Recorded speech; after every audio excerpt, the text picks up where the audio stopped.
Toda a história da humanidade pode ser contada através de uma única palavra: energia. Do domínio do fogo, que nos permitiu cozinhar e aquecer, à revolução industrial movida a vapor e carvão, até a era nuclear e a busca por fusão. Cada salto civilizacional foi um salto energético. Mas e se eu lhe dissesse que toda a energia que já produzimos e toda a energia que sonhamos em produzir é insignificante? Uma gota no oceano cósmico. Olhe para o céu. Nosso Sol, uma estrela, modesta, é um reator de fusão nuclear colossal. A cada segundo, ele libera mais energia do que a humanidade consumiu em toda a sua existência. E quase 100% dessa energia é desperdiçada, irradiada para o vazio do espaço. Agora, imagine uma civilização tão avançada, tão ambiciosa, que considerasse esse desperdício inaceitável. Uma civilização que decidisse construir o projeto de engenharia mais audacioso já concebido. Uma estrutura para engolir sua própria estrela. Uma gaiola para aprisionar um sol. Isso não é apenas um delírio de ficção científica. É uma possibilidade teórica, fundamentada nas leis da física, proposta pelo visionário Freeman Dyson. Uma mega estrutura que, se existir, seria a assinatura inequívoca de uma inteligência quase divina. O nome dela, Esfera de Dyson. E hoje, no Diário Interestelar, vamos desvendar como construí-la, como seria viver nela e, mais importante, como estamos procurando por elas neste exato instante. Imagine por um momento uma civilização que chegou ao seu ápice. Bilhões, talvez trilhões de seres espalhados por seu planeta natal e suas luas. Eles curaram doenças, reverteram o envelhecimento e criaram uma sociedade de abundância. Mas essa utopia tem um preço insustentável, uma sede colossal por energia. Seus reatores de fusão, que antes pareciam fontes inesgotáveis, agora lutam para manter as luzes acesas em um império que não para de crescer. Eles enfrentam o paradoxo final: serem poderosos demais para seu próprio planeta. Diante da estagnação ou do colapso, seus maiores pensadores se voltam para a única fonte de energia verdadeiramente ilimitada que conhecem: sua estrela-mãe. Eles concluem que o próximo passo evolutivo não é encontrar mais combustível, mas sim construir uma nova casa em torno do próprio fogo. Quando o físico Freeman Dyson propôs sua ideia em 1960, ele não estava pensando em uma concha metálica e sólida envolvendo uma estrela, como um ovo de aço cósmico.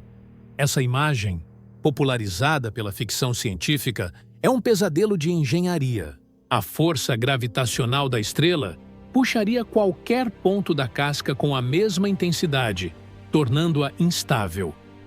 Um único impacto de asteroide poderia criar uma rachadura cataclísmica, e a estrutura inteira entraria em colapso, mergulhando em seu próprio Sol. Além disso, a quantidade de material necessário excederia a massa de todos os planetas rochosos de um sistema solar típico. A visão mais realista e engenhosa é a do enxame de Dyson, Dyson Swarm. Não se trata de uma única estrutura, mas de um ecossistema vivo e pulsante de milhões, talvez bilhões, de componentes orbitais independentes.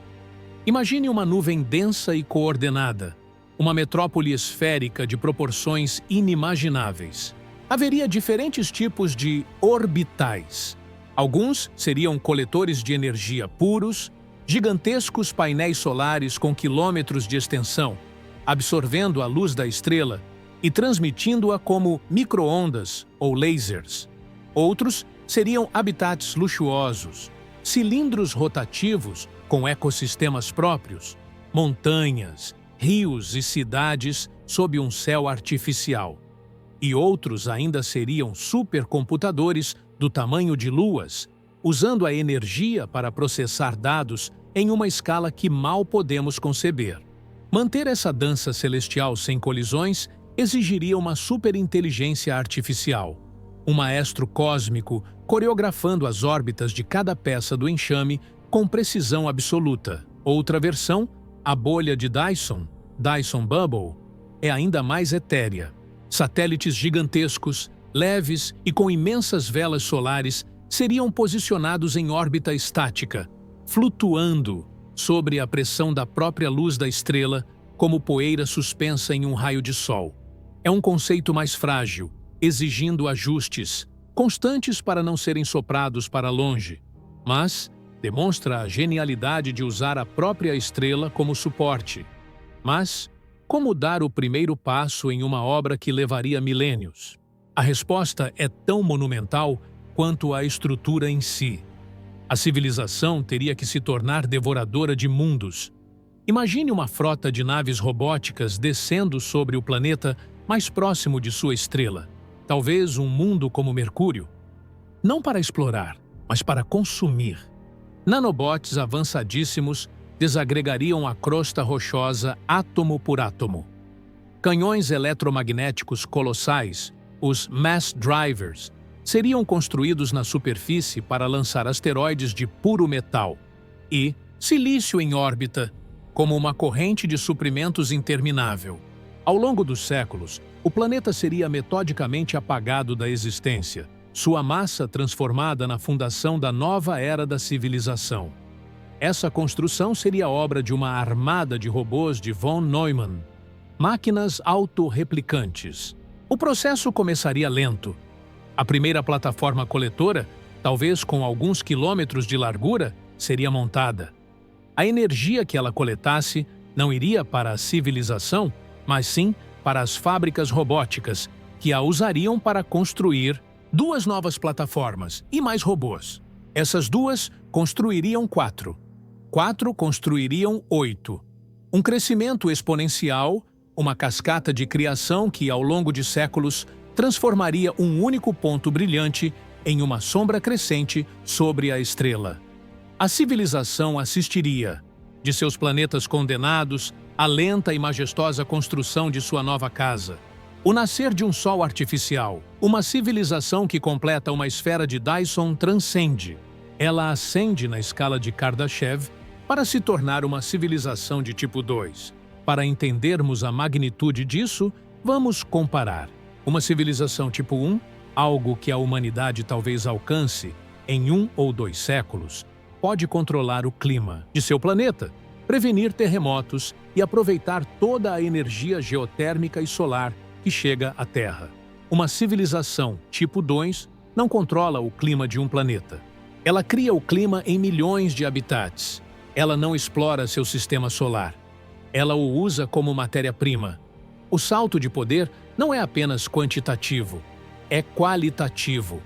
É a diferença entre velejar em uma jangada e comandar um oceano inteiro. Como seria um dia na vida de um ser vivendo nesta utopia? Imagine acordar não com a luz de um sol distante, mas com o brilho suave de uma coluna de luz no centro de seu habitat cilíndrico. Um sol pessoal, perfeitamente ajustado. Você olha pela janela panorâmica e não vê um céu azul, mas um espetáculo de tirar o fôlego. Um mar de luz e sombra, pontilhado por milhares de outras ilhas orbitais. Algumas são cidades brilhantes, outras são esferas verdes de natureza, selvagem, todas conectadas por finos feixes de luz, as rotas de transporte. Você decide visitar um amigo em um habitat a 1 milhão de quilômetros de distância. Você entra em uma cápsula de transporte e, em segundos, através de um túnel de dobra espacial ou um canhão magnético, você chega. Não existe trabalho como o conhecemos. A automação cuida de tudo. As pessoas se dedicam à arte, à ciência, à exploração de realidades virtuais indistinguíveis da realidade. A arte não é pintada com tinta, mas esculpida com pura energia. A história não é lida, é vivida em simulações perfeitas. Mas seria mesmo uma utopia? Com a imortalidade biológica ao alcance e todos os desejos materiais satisfeitos, que novos dilemas surgiriam. A estagnação, um tédio existencial, O perigo de uma sociedade que possui poder divino, mas talvez ainda tenha falhas mortais? A esfera de Dyson pode ser a solução para a sobrevivência, mas talvez seja o começo de um novo e complexo desafio para a alma de uma civilização. E o que fazer com a energia de 400 septilhões de watts fluindo a cada segundo? As possibilidades são verdadeiramente divinas. A mais espantosa é a criação de um cérebro de matrioska.